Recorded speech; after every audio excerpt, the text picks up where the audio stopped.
Got to make sure you come off mute. Welcome to Fly Nubian Money, where we help you master your mindset and maximize your money. Take it away, Lala. Thank you. Good. Happy Monday, everybody. Today we're talking about synthetic braiding hair and actually the Black beauty industry in itself. A new investigation found cancer-linked chemicals, heavy metals, and other toxins in several popular brands used by Black women and girls. Braids are often worn for weeks at a time and sometimes even months. So that means prolonged exposure to whatever is in that hair. So today we're going to ask some simple questions. But are they really simple questions? What are we putting in our hair? Why are these products still on the market? And why does it feel like products marketed to Black women always come with hidden health risks? We hear it all the time. We're going to get on into this because the beauty industry, regardless, white or Black, to be honest, but Black beauty in particular is one of the biggest things out there that we are consumers of beauty. We're always consuming. We're always doing. You see it everywhere. You don't want to leave your house without looking, putting something on your face. So we're definitely going to talk about this. I have a panel of awesome queens, and we are going to talk about it. We have Marlo Layson, TV and film producer and journalist. We have Tiara Williams, Miss Black Hollywood, our producer, our vocalist, our everything. She sparkles. Renee Williams, clinical research strategist. Debra Williams, DebraWillWin on YouTube, and also our top sister in the place. And then you got little old me, Laura Lalaki, your singing international real estate agents. Ladies, it's Monday. And it's a good Monday. We're always going to claim that because it's already March, right? But I have to ask you this because this actually angers me. Do you currently use the products that we're talking about today? We're specifically talking about the hair industry in this first segment. So do you partake of weaves and braids and things of that nature? I'm going to start with you, Tiara. You know it.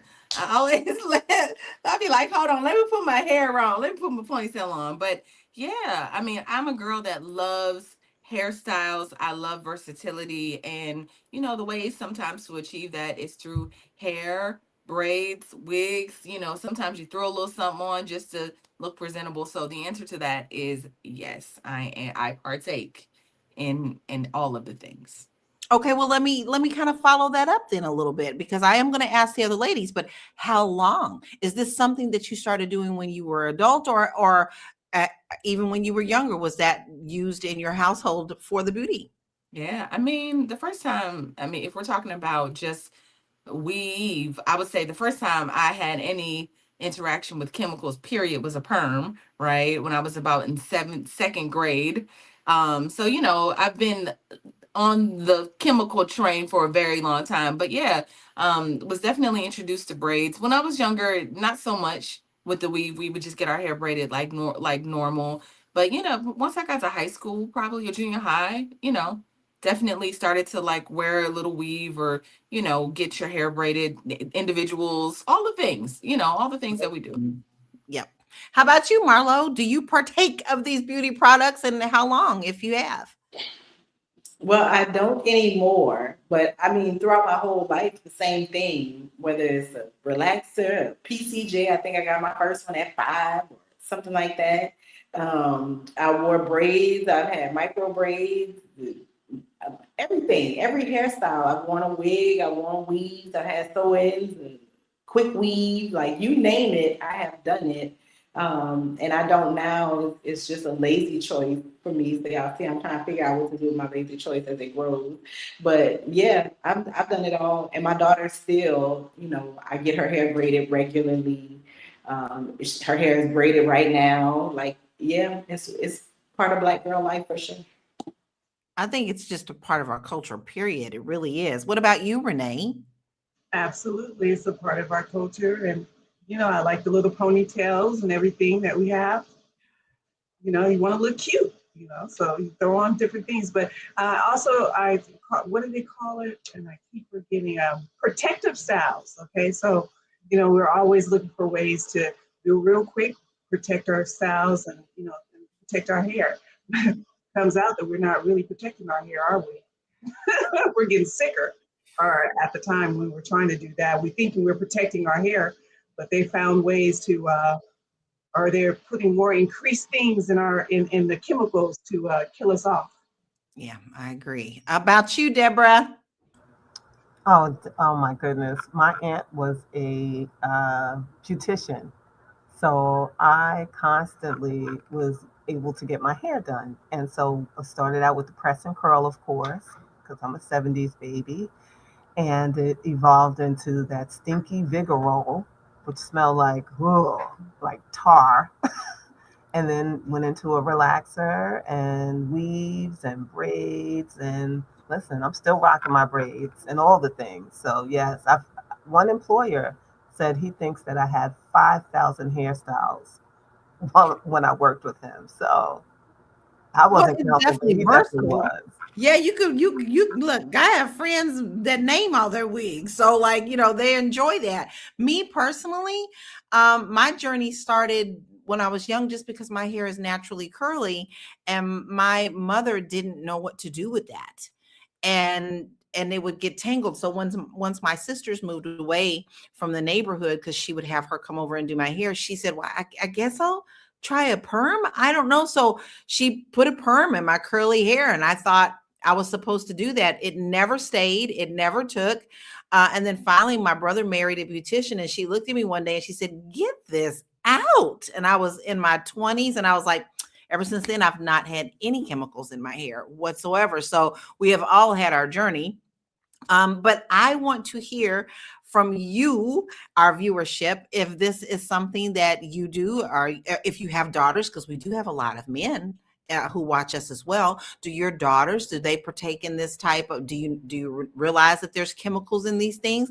But let's check out our first video, because we kind of really want to see what he's talking about. I think you're going to kind of find this a little shocking. Let's check it out.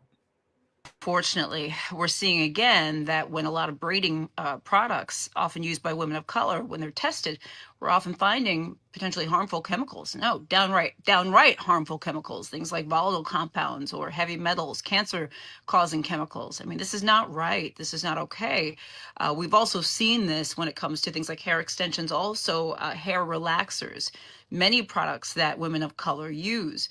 One thing I'll say is that, for many women of color, for many Black women, braids, as an example, it's cultural, right? It's not, say, just vanity or preferring a style. It's often part of our culture. I don't know many Black women who've never had braids at some point in their life. And the idea that much of the hair used for braiding could contain these products really makes me concerned for children, for hairdressers, for people who wear braids consistently.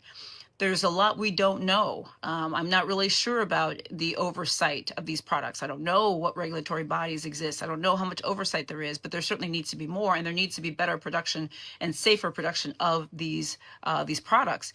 I encourage us all to advocate for this and to speak up. I also say, I think it's hard to know which brands are probably best. I think it's a bit of the wild, wild west.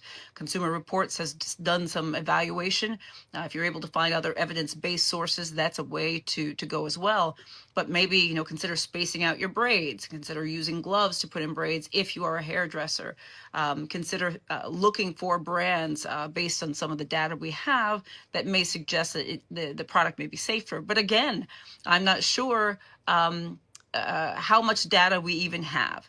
So, not to be a Debbie Downer, but I'm just saying this is an issue. This needs to be changed. This needs to be different. And Black women and women of color, we deserve better. This is scary. It's very scary. It seems like you always find out these dangers after the fact. They just throw things out there and then they see what sticks to the spaghetti wall and who sues first. But I'm going to tap into you, Renee. Why do you think that this is so prevalent in this industry? Why is this being allowed to be overlooked? That's a good question. Thank you for asking. So basically, uh, Europe bans about 1,500 chemicals in the hair care business. Here in the U.S., it's just 11. But the FDA, they have so many things to do in the biotech and pharmaceutical device area. They have taken their hands off in regulating the what is cosmetics industry and beauty industry. So basically, the beauty industry they have a carte blanche card to go in there and do what they want to do, and so basically what they're doing is they're attacking us with the birth rates and all of that, and the hospitals. And now they said, okay, well, where they'd love to get their hair done and do their braids and all of that stuff, let's put those chemicals in there, and so they found another way of attack. So, but unfortunately, it's not regulated, and it doesn't. Right now, they don't have to regulate it. FDA is just too busy with other things. I think, and I love everything that you say, but I'm going to share an experience with you guys where what I really felt that the FDA is nothing but a joke. In 2009, I had the lap band done. And I researched and researched and researched and researched, and everything pointed to it was safe. That thing almost killed me. It put a hole in my stomach, and I had to have emergency surgery to have it taken out. And I didn't really realize how serious it was until I came off of the operating table, and the nurse just said, "Girl, you had no idea," because I was fighting them. Don't take it. Don't do it. Don't take it, because I loved it so much. But after doing the research, guys, FDA don't mean nothing. It really does not mean anything at all. They're the ones who backed it and said that everything was okay. So this does not surprise me at all when it comes to Black beauty products in particular, when, of course, like I said, when white America get a cold, we get pneumonia. So why should they care about us? But with all of this coming out now, Tiara, did you ever think about before now what the hair was made from or is being currently made from? Can you hear me? Yes. Okay, perfect. I was hearing a little static. Uh, I had, but I didn't consider that there was like 169 different toxic, dangerous chemicals in it.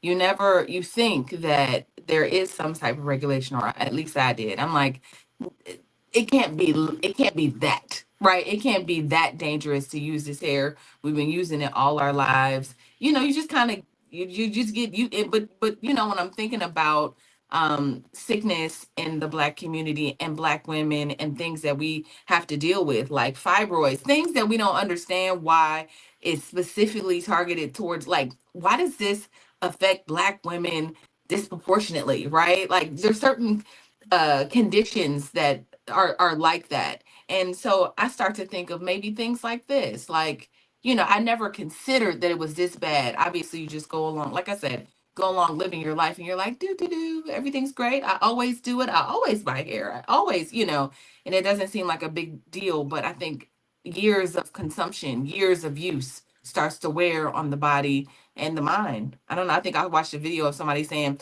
that's why Black women's crazy. I was like, just because it's so close to the head. But I mean, I don't know. It's interesting when you start to really think about it. It is, because a lot of times you don't hear about this stuff until many, many, many, many, many years after you have been a consumer of these products.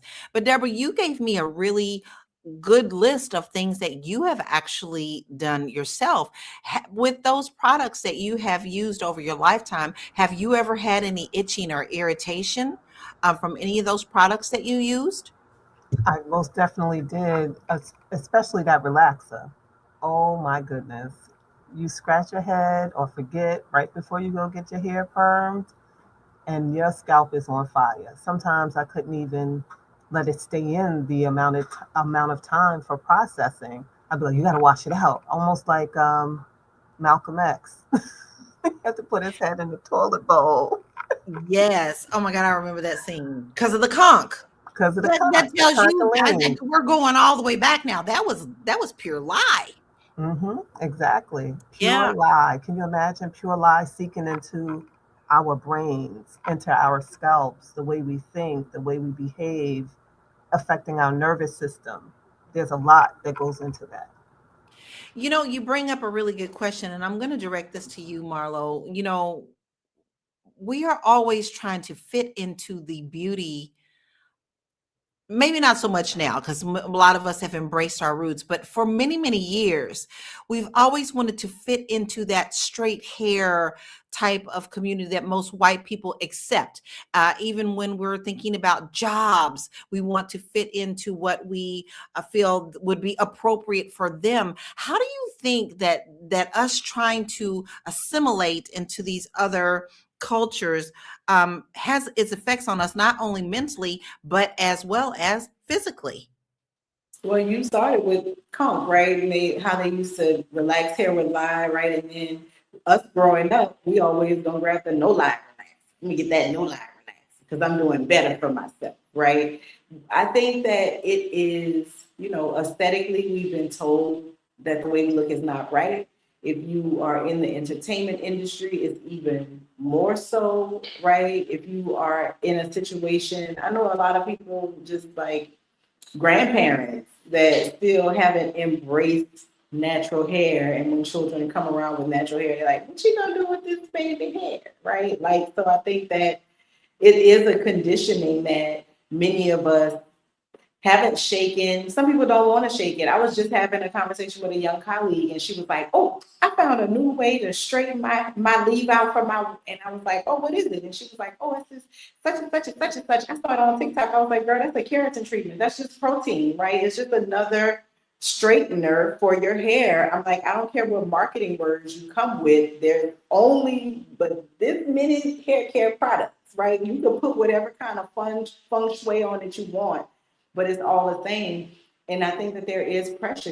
She's a young reporter thinking about her career, what that's going to look like. And for her, especially in this current climate, it probably means having her hair straightened. But as a person who had fibroid tumors, and I understand that between what I was doing to my hair and the way that I was eating, it wasn't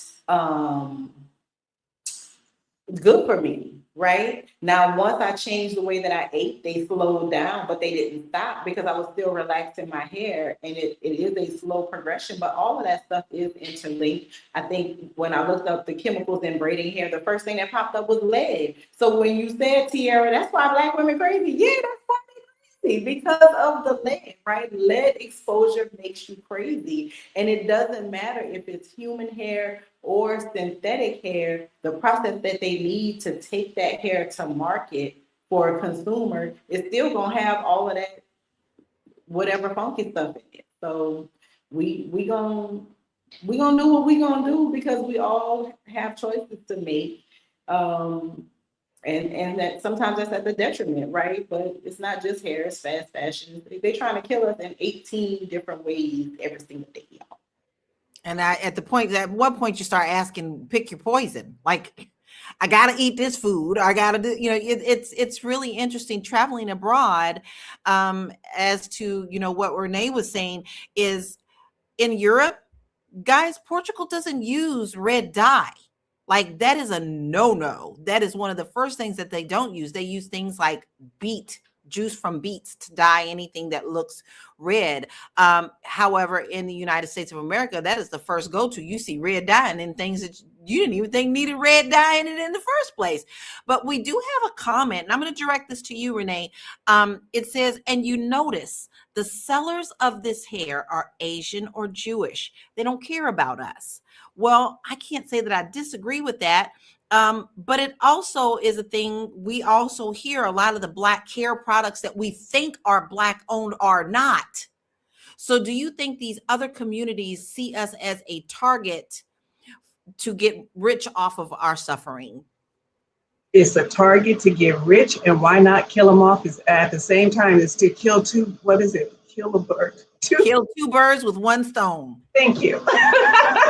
Why not? So yeah, definitely their pockets are lined up, and we love hair. We love to look good, and all of the things. And so they're marketing to us, and then they put that sick chemical stuff in here. So yeah, there you go.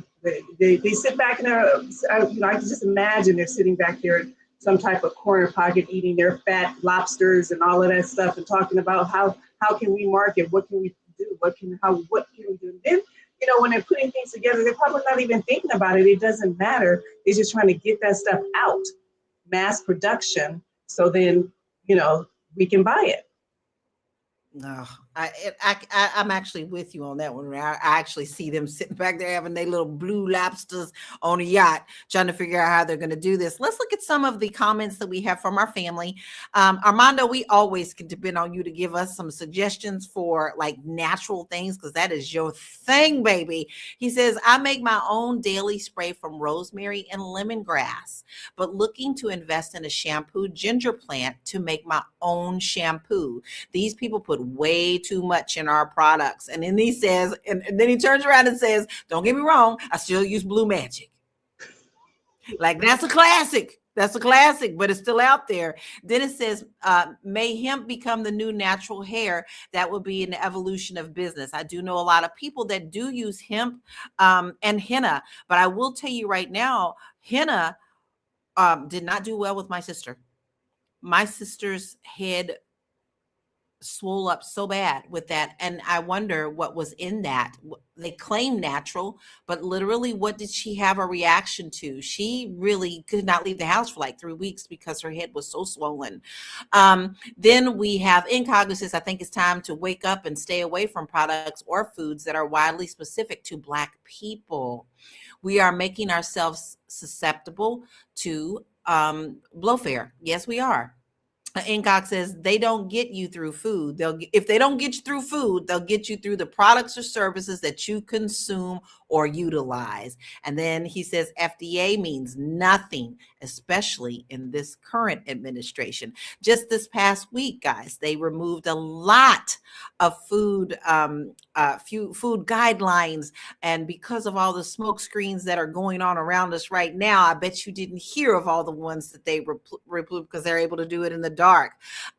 We have another video, and I would love to look at that and get back into this conversation. Keep it coming, y'all, because I would love to hear what you guys are doing, and then also how can we avoid this or make it better where we can get better. So let's check out this video.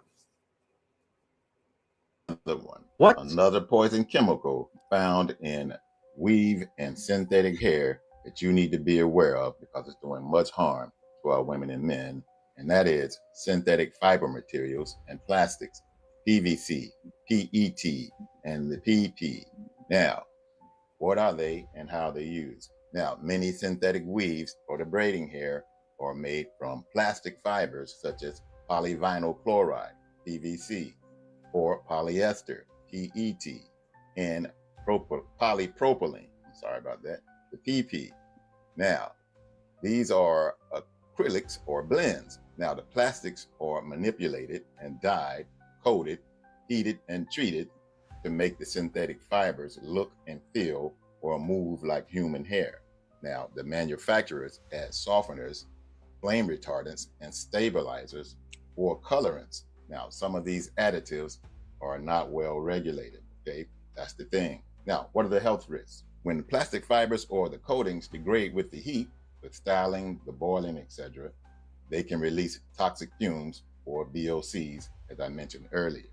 Now, skin irritation to the scalp, allergic reactions, long-term exposure to some of the plastic additives like the phthalates, flame retardants. They have been linked to endocrine disruptors like altering the hormones and reproductive problems, possibly cancer. Now, cumulative exposure matters. Even low levels of toxins can add up over time, especially when you wear the weaves or extensions or keep them for weeks. Now, multiple exposure routes, skin contact, scalp, inhaling, especially when the heat or during the styling or the sealing, accidental ingestion, loose fibers, touching the face or the hands to the mouth. Vulnerable populations are children, pregnant women, people with respiratory conditions, sensitivities are at higher risk.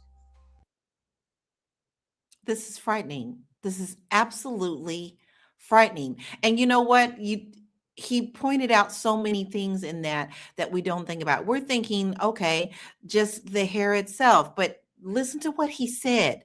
We breathe it in. It's more than just contact with our skin. These are all things that we don't think about. Whether the person who was putting it in, physical contact over and over, not just your hair, professions. My son is a stylist. So these things matter. This is affecting us in so many different ways. But I have also noticed a big uptick of people telling you how to prepare your hair if you are using these type of styles. So Deborah, I would like to know if you have heard of any of these techniques that we could use to help lessen these effects, because one of the things that I heard about is soaking your hair in things like vinegar before you actually put it in. Do you have any tips that since you've heard about this, that you use to help lessen these things? Yes, definitely. Washing the hair before using it, soaking it, like you said, in the vinegar to kill some of the chemicals that have been placed on the hair.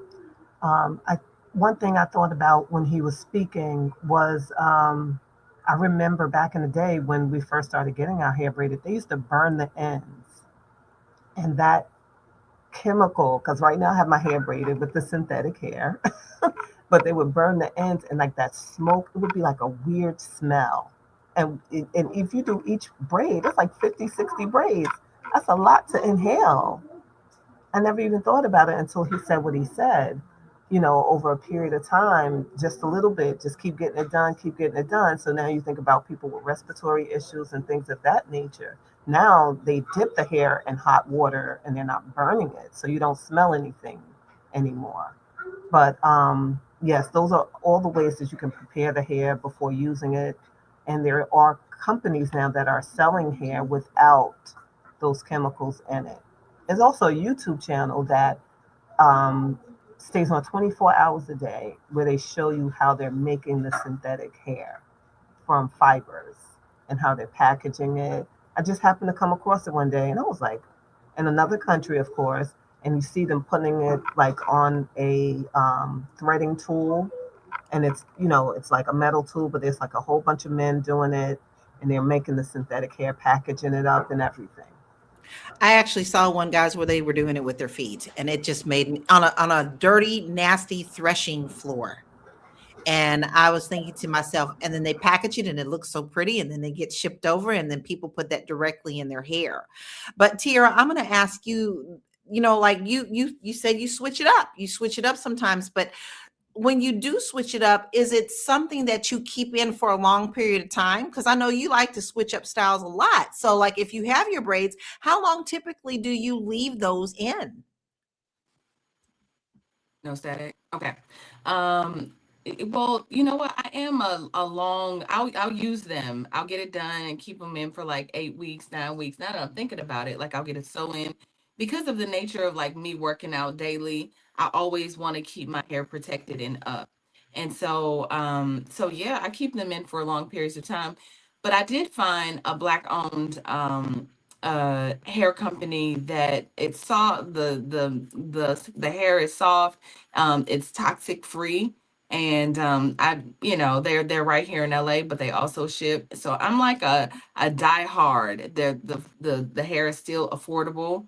I'm a die hard, so I'll go all the way to Inglewood to get good hair. The only time I don't do it is when I'm like in a rush, but I try to support. First of all, I try to buy black, but I buy from black women, and these are black women that I trust. I've met before. They just happen to, corner this market.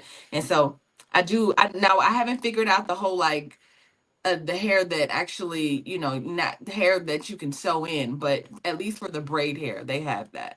So I try to just buy black owned.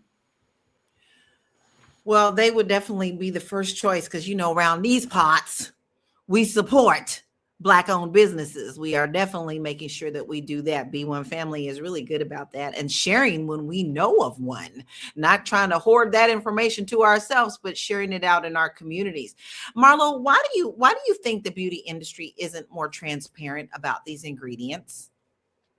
I think because a little bit they know that the consumer doesn't want to know, right? I don't want to know if my popping lip gloss is going to cause me some, it got some carcinogens in there and I'm just applying it straight to my lips. I think that they know that, they depend on that, right? And I also think that that's where price point comes in, because a lot of times the cheaper the hair, you got to know. Sometimes you open a pack of hair and if it's super cheap, you can smell it as soon as you open it, right? And I shouldn't have bought this. So the price point is the first indicator to me. I would love to get the $3.99 braiding hair for my daughter, but I don't.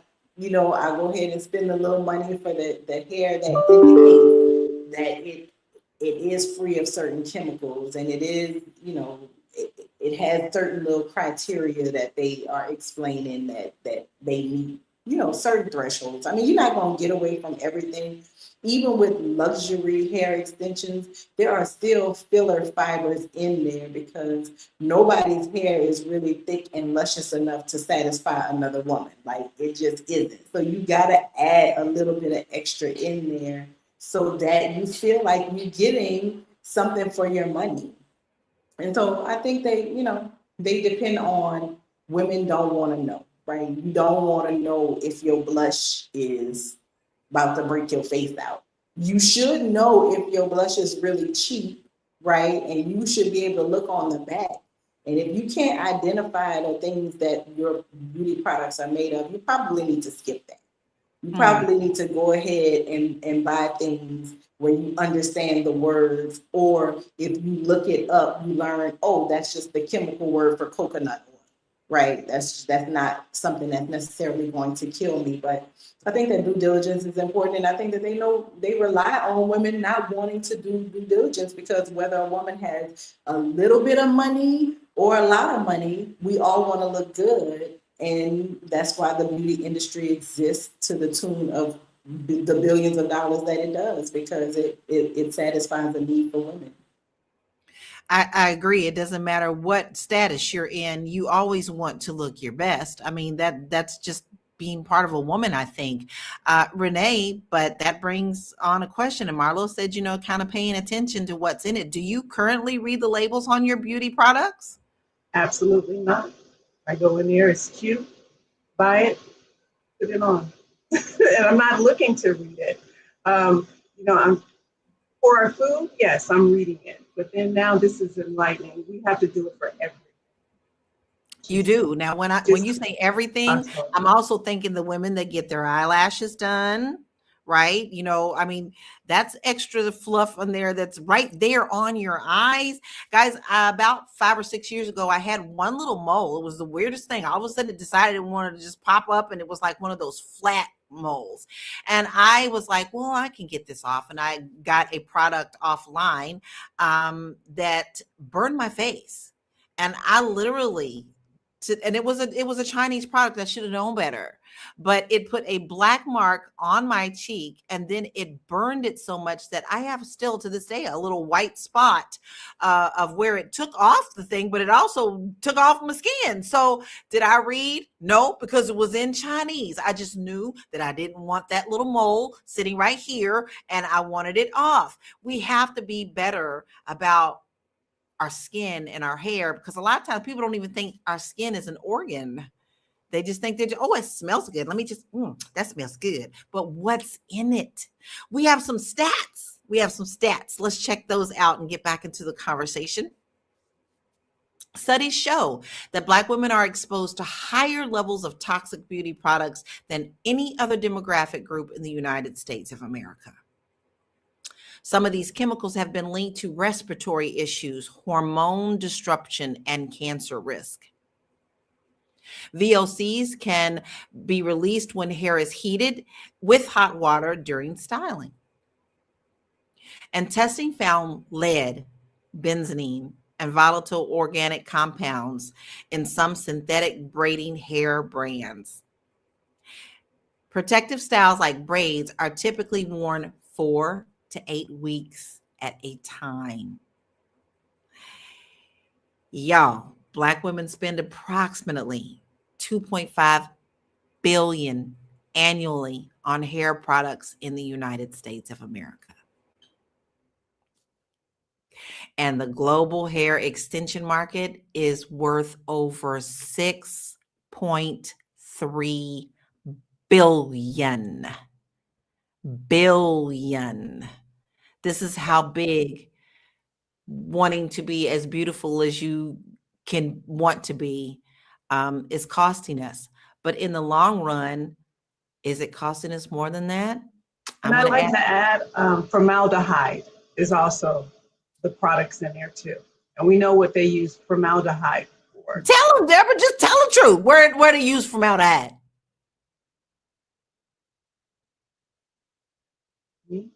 Yeah, where they use formaldehyde. Okay, I was looking at Debra. You call Debra Renee. You call Renee Debra. Go ahead. Oh, I'm sorry.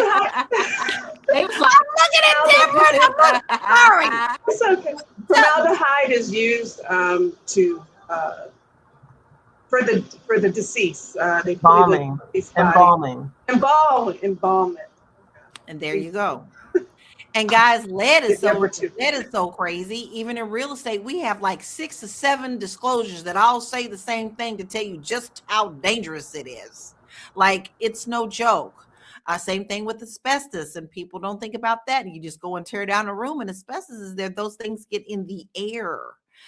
With that being known, Debra, is this going to change the way you are going to be doing your beauty routines, or will you continue with the way that you're going now?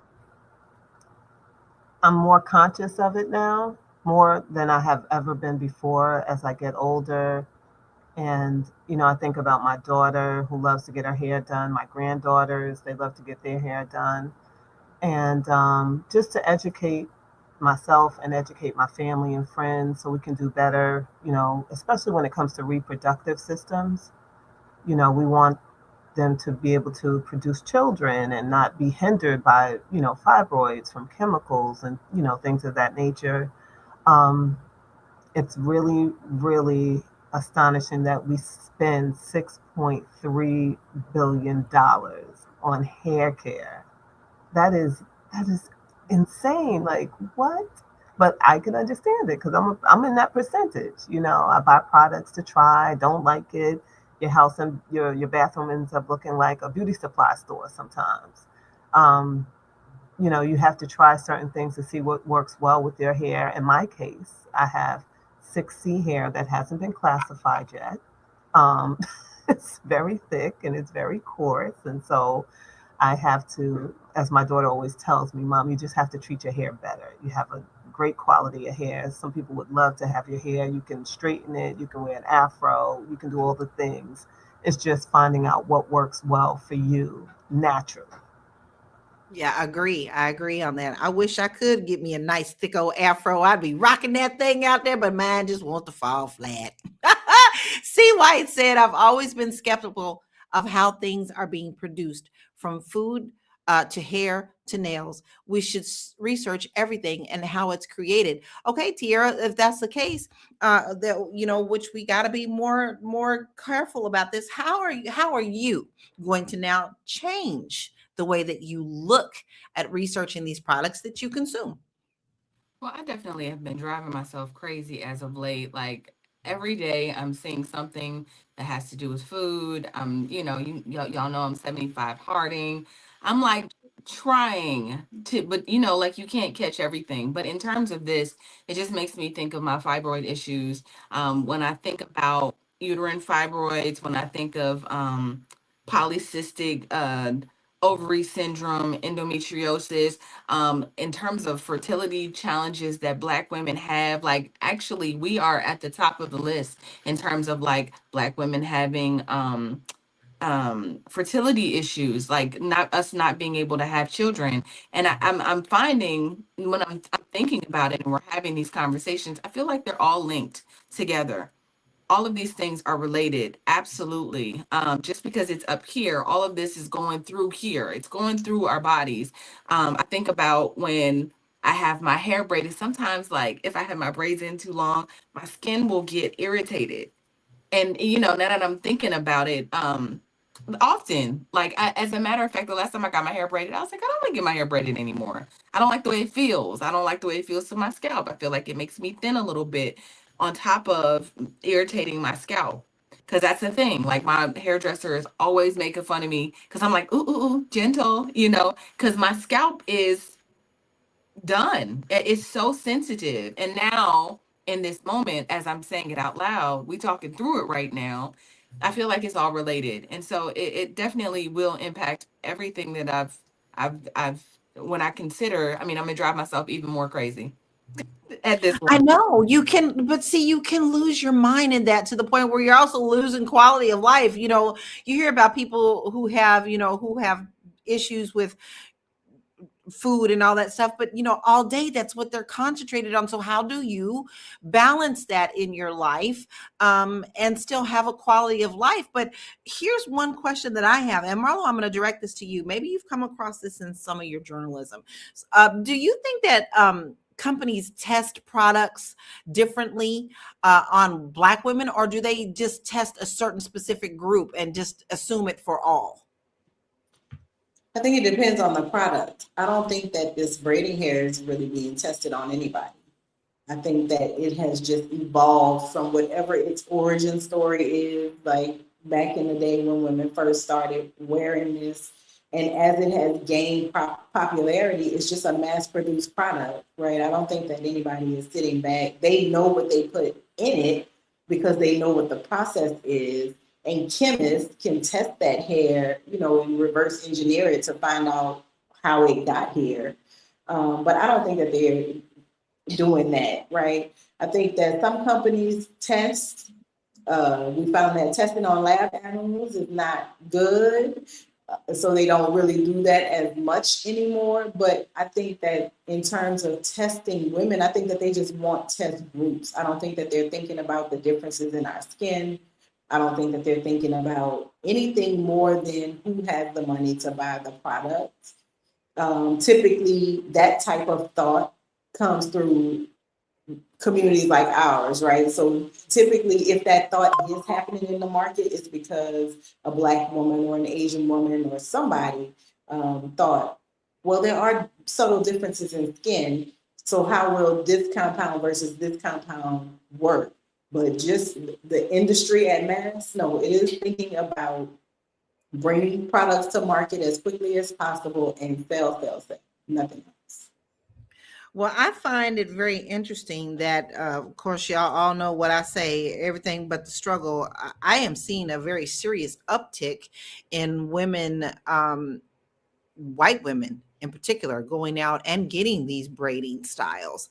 And with that comes a whole different concern, because, everybody's concerned about the little helpless little white ladies who wants to be involved. But they now are using these types of hair care and hair products out here in these streets, and we are seeing a lot of it on social media.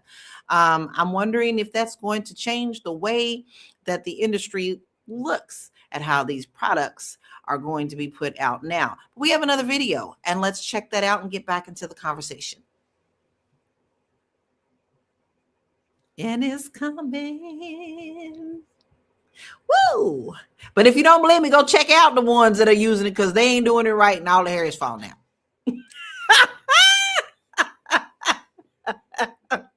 Okay, so this Asian lady is telling us specifically to Black girls contains some of the worst ingredients I have ever seen, and I think it should be outlawed. Like you said, the fragrances, the endocrine disruptors, these harsh detergents, some formaldehyde releasers. Formaldehyde's a human carcinogen. What place does it have in a beauty and personal care product? It doesn't. It needs to be removed. There needs to be better regulations and better protection for vulnerable populations? I was doing some research and I looked at Harvard Health, and it said 50% of products advertised to Black women contain endocrine disruptors, which are those disruptors that are going to impact their hormones, increase their chance of things like cancer, infertility, etc., compared to roughly 7% that are advertised to white women. And these endocrine disruptors can impact fertility and increase their chance of getting cancer. It's frightening. She's telling you what she knows from inside the industry. She's a whistleblower. And more whistleblowers are coming out and telling us these truths. And a lot of times that information gets suppressed. But with that being said, Marlo, what responsibility do you think companies have to fix this issue? They have all the responsibility. They have zero accountability. There's nobody saying to them, hey, you can't operate if you're doing this. There are actually people who are saying, hey, you telling us not to use this, but we have this study that says in this amount, it's barely even toxic if it's toxic at all. And by making these regulations, you are hindering their ability to make money and participate in the free market. And that's all you got to say to take people's lives at risk. That's all you got to say to not care about a whole population demographic of people, is that it is robbing somebody's ability to make money.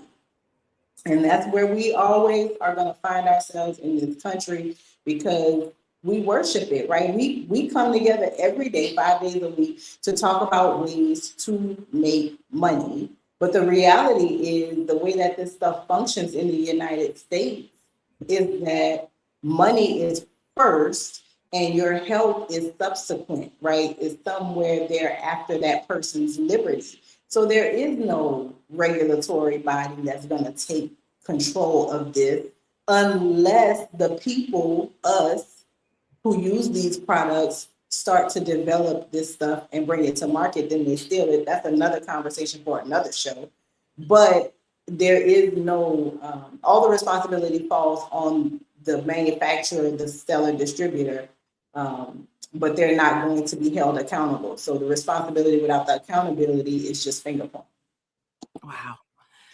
This goes so deep, y'all, because this is stuff that we do every single day. This is not like, we're putting these beauty products, we're using it on our skin, we're getting our nails, and we haven't even touched on the nails. So I'll share with you, I used to get my nails done all the time, loved them, started getting them done when I was in my 20s, when we were getting the designs and all this stuff, and I loved them because I never had thick nails. All of a sudden, about 10 years ago, I started noticing my fingers started swelling, and I couldn't figure out why. Every time I had my nails done, they would swell so bad and get red and irritated to the point. And I was like, oh, no, maybe I'll just go home and soak them. They'll be better. And even when it was time to go back and get a fill, my hands were still raw. They were still red and irritated, and I had to stop putting nails on at all. Now I play guitar and don't need it, but I'm just saying, these are the things that we do all the time. You always hear a lady saying, I'm going to get my hair and my nails done. I'm going to get a facial. We're being marketed to 24/7 on places like TikTok, where people are getting paid. Influencers are getting paid to push you toward paid products. And that brings in a whole nother question. When you have your own people pushing products that are harmful, who do we blame? So Renee, with that, like I told you, I see all the time on TikTok, people are selling things because they're making money and affiliate money off of these products. Do we have the responsibility as well to inform the people who we are watching us that they are in dangerous territory? Thank you. You were just reading my mind, because I want to say something. So what I notice is that lobbyists are there with the government, and they're lobbying for, let's just say, cigarettes. Now, so when they did that, they had to do 15 to 20% research to validate why people could still smoke. And I don't know what the bill is, but I know that there was someone lobbying that we can go to work with our braids and that we have that option. But I'm not seeing anybody lobbying about doing more due diligent research about these chemicals in this hair.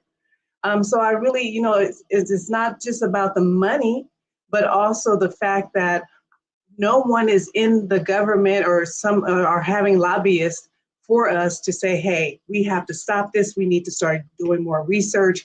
And if we be more aware and we stop buying these products, that will push them to start doing more research because they want to sell the products to us. And that's all they care about. They want to sell it. Right. We'll pay somebody not to have the regulation.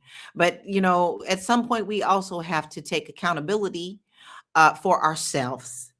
And me personally, I've been offered several things. But if I didn't think it was good for people to use, then I turned it down very easily. Listen, this has really been a great conversation. And this is perfect for Women's International Month. It is March, and we are celebrating all women. And today, before we start winding down, I want to share a woman, a Black woman, that has really made a lot of change in our community. And we honor Dr. Patricia Bath. Dr. Patricia Bath was a physician, inventor, and medical pioneer. And in 1988, she became the first Black woman to receive a medical patent for her invention of the laser phaco probe. And that's a device used to remove cataracts and restore vision. Y'all, my mother did that. She was an early adopter of that and had her cataracts removed.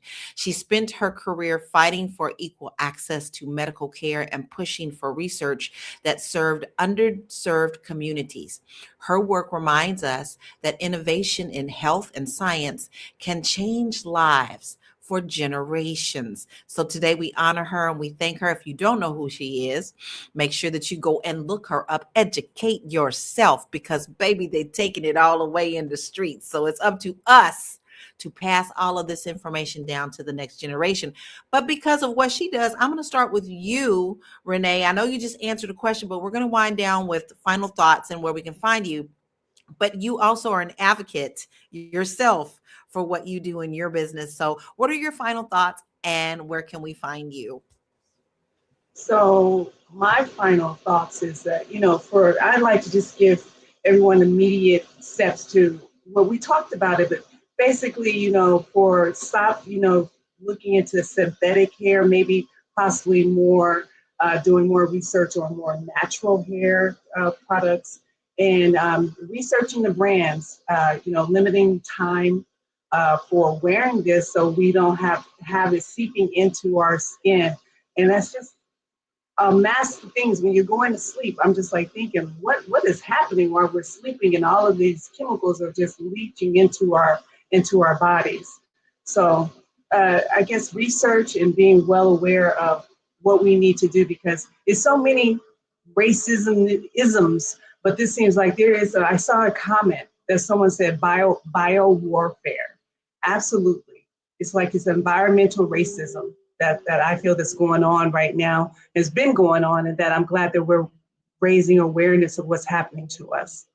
So thank you. I'm Renee Williams.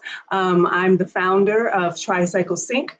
70% of us report feeling unheard of our doctors, and they're 3 times they're likely to die from pregnancy complications. So it's time for us to care and take power and control of our own things, your health, your voice, and finally being heard. We are a AI optimization, menopause, and maternal health equity, an all-in-one app. And what we do is that we have Black women so they can track their symptoms, get their stories and receipts that's clear, and then you can present it to your doctor so you can get the necessary help and be heard when you need to be heard about your health. So our mission is safety and self-advocacy. Check us out. Thank you.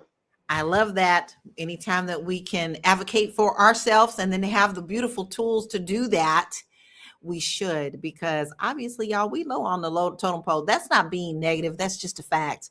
We're always thought of last, and we want to make sure that we put ourselves first. Deborah, what are your final thoughts and where we can find you?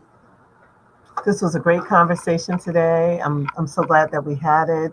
I'm also glad that legislation is starting to get involved with the hair care industry. Just recently, I was at Black Caucus Weekend in Albany, New York, and there were two sessions in regards to the chemical processing of how this hair is created. And they talked about alopecia and all the different things that you get from using the synthetic hair. And I'm just glad that we now have the Crown Act as well. So our government is starting to get involved, which is a great thing for the community, for our community. And this was a great conversation today. My name is Debra E. Williams, and I'm known as DebraWillWin on YouTube. Thank you. Awesome. Thank you so much, Deborah. Marlo, what is your final thoughts and where can we find you?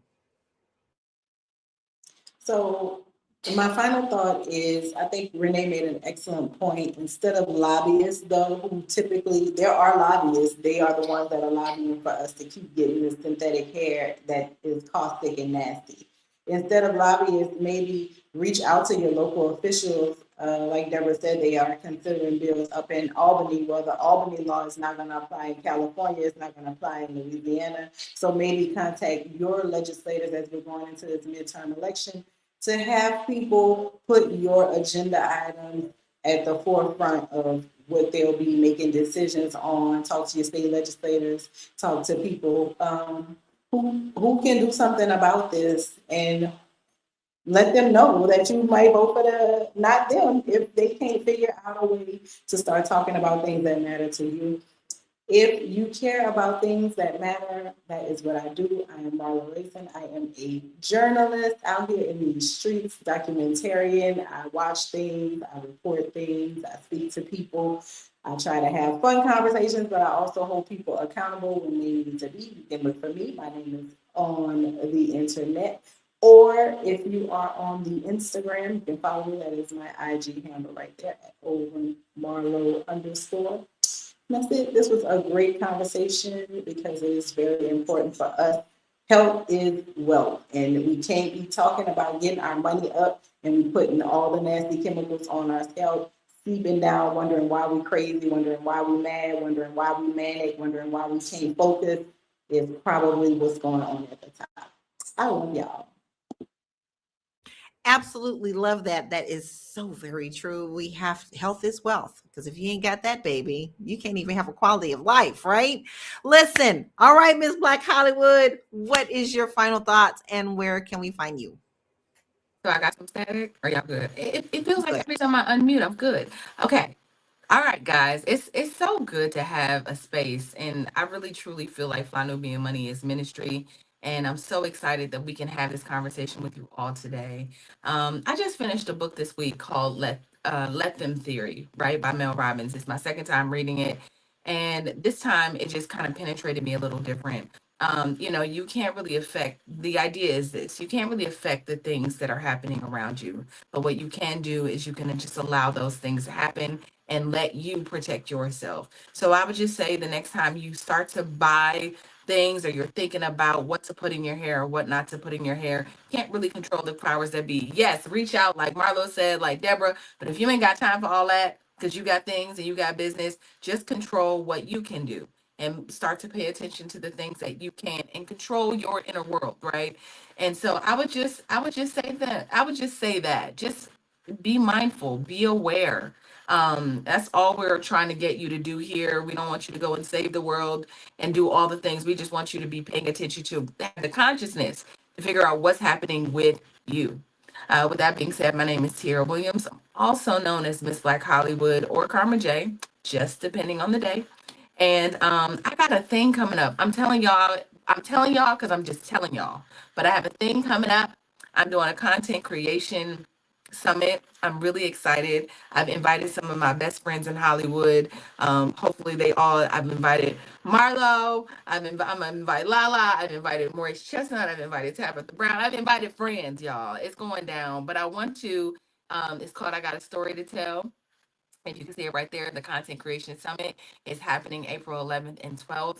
I don't have all the information, so don't ask me for the link. I just want you to know this thing is happening, and you will have the link to sign up very soon. But I want to help the future of content creation. I think it's very important. I want to talk about the past, talk about the present, and also talk about where we're going as creatives, as writers, as singers, as artists. Like what is happening and what we should be doing or considering. So yeah, if you interested in knowing more and working with me, I'm at Miss Black Hollywood across all platforms. You can also go to missblackhollywood.net. And I'll talk to you soon. I love that because I love storytelling. This is why Lala loves music so much. Because, baby, for the longest time, I thought Jolene was a real person and I was ready to go fight her. You hear me? That's good storytelling. So if you want to learn how to do good storytelling, you know, you really do need to go to Miss Black Hollywood. She's excellent at that. And by the way, her album is a great story. So this is your opportunity to go and get it and support local artists. Because guys, you can like all the Grammys you want to, but everybody has to start somewhere. And you might as well start and support someone you know, trust, and you know is good. So make sure that you go and support that. Here's what I got to say. You can't always be on 24/7, but you can be aware of what goes into your body in your home at whatever time it is. Not only for you, but to make sure that you're also taking care of your spouses and your children. Really do take the time to do a little bit of research before jumping into what the next big thing is, because that next big thing could be a killer of us all.